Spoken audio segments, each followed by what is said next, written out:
So what's up? How you doing today? We are going to take a look at Bob's approach on the Europe 72 Brown-Eyed Women version. Let's just jump right into it and give a listen to the intro, verse, chorus. Check out what's going on, and then we'll check out the bridge after that.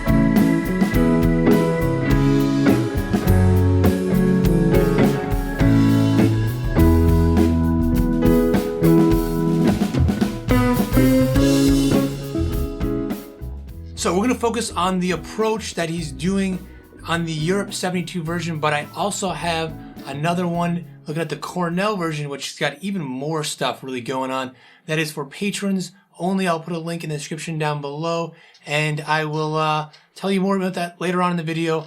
But let's just jump right into this one right now. Out of all the videos I made for this song, I made one for Phil, for Jerry. The Bob stuff really has got the most stuff going on, the most rich musical stuff, which is why I decided to split it into two parts.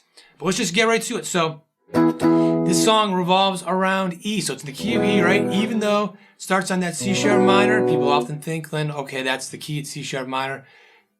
That doesn't mean it's the key just because it's the first chord. Keeps coming back to that E. All the chords except for one in the bridge, one little note, is in the key of E. So starts on a C sharp minor up here, and he's not playing a full chord here, just playing that sounds like the top four right here, just kind of rings right across it. And then for an E, just playing these three right here. So it's like this part of this chord, but just here, just a triad there, second inversion triad, and then it goes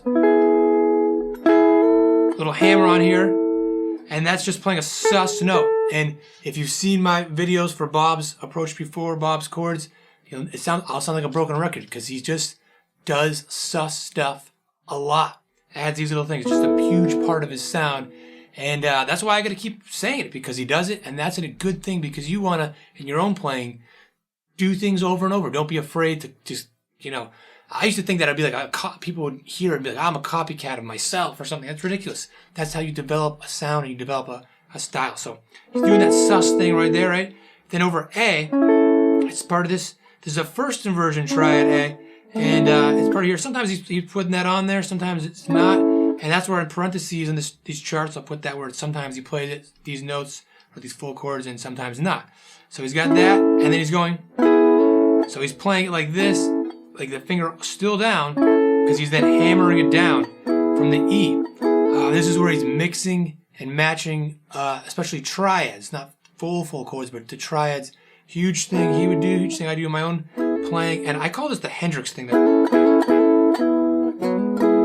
Right, that's like kind of like, you really think of that clean Hendrix sound that he used to do so much of, and Bob does this little approach quite a bit in his own playing. So he's got that over the A, and then there's a measure of 2/4, so it's just going an extra 2 beats there, and then to E, and then he does the same thing. So now he's here, so it's an idea of recycling ideas. You're doing this over the A, hammering this in, and then the E,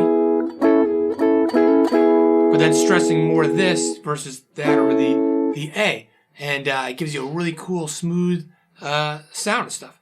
So then and that's, the intro is just the last part of the verse. So now to get to the beginning of the verse, goes back to the C sharp minor, E, all the same stuff here, but now B, just these four notes, which is like the top part of these four chords here. But by not doing the full bar, it doesn't sound so big and boxy. And Jerry's playing more of this one, so it's like you wouldn't want to do that too. So he's playing the higher stuff, and then his fingers are free to play more notes around, because then he goes to A, he's down 2 frets, but now he's playing sus again right here, getting his fingers free to get that.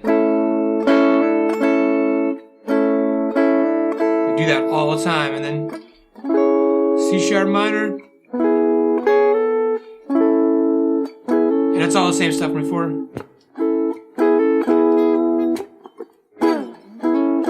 Right? And then going into the chorus, goes right big into the B.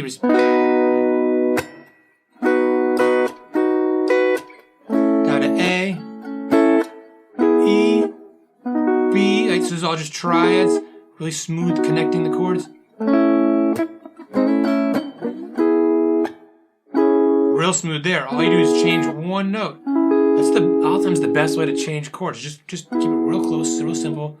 And then here, a bigger one, F sharp minor, kind of just ringing around and picking around it. And then sometimes he was like doing this. Sometimes he's playing the A here too as well.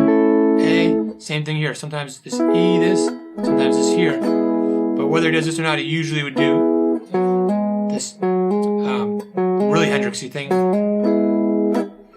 And then right back to the C sharp minor, but sometimes going, starting 2 frets lower in a B minor, and just leading right up. They call it, chromatic playing, just going right up like that, and then back to it. So it's not the same every single time through, but that's kind of just gives you the rough idea and some little framework, some ideas to kind of play around with. But now let's check out the bridge and see what he's doing there.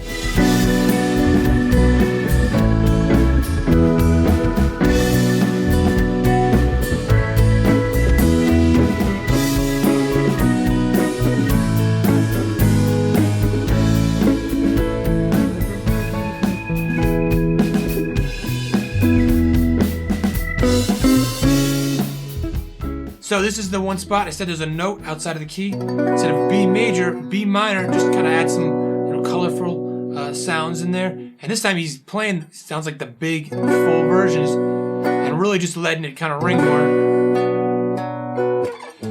A, and then E like this. This is an E in the C shape. If you know your cage system, it's like playing this, which is really awkward, right? And playing it in the 4th finger on that 7th fret. And that's 2 in a measure. Does it all again.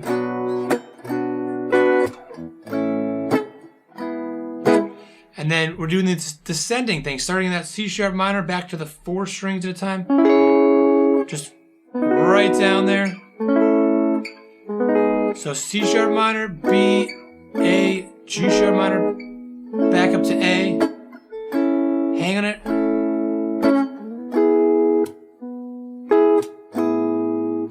And sometimes bringing it back in there. And that's the approach. That's the framework. That's all the chords in there. The solo is just over the verse, so it's just the same kind of stuff.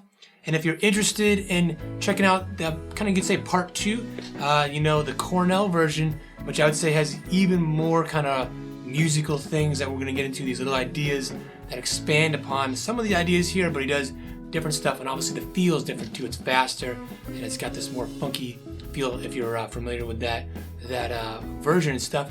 And I got that on Patreon. It's a place where people can sign up for a monthly stuff that not only supports my channel, making more content like this, as they say, keeps the lights on, but you can get a lot of stuff like exclusive videos like that. You get all the MP3s, the backing tracks you can download yourself, PDF charts, all that stuff. And I have 2 different backing tracks without Bob's part for the Europe style and the Cornell style, also just on Patreon. So check it out in the link in the description down below, and I'll see you in one of the next videos.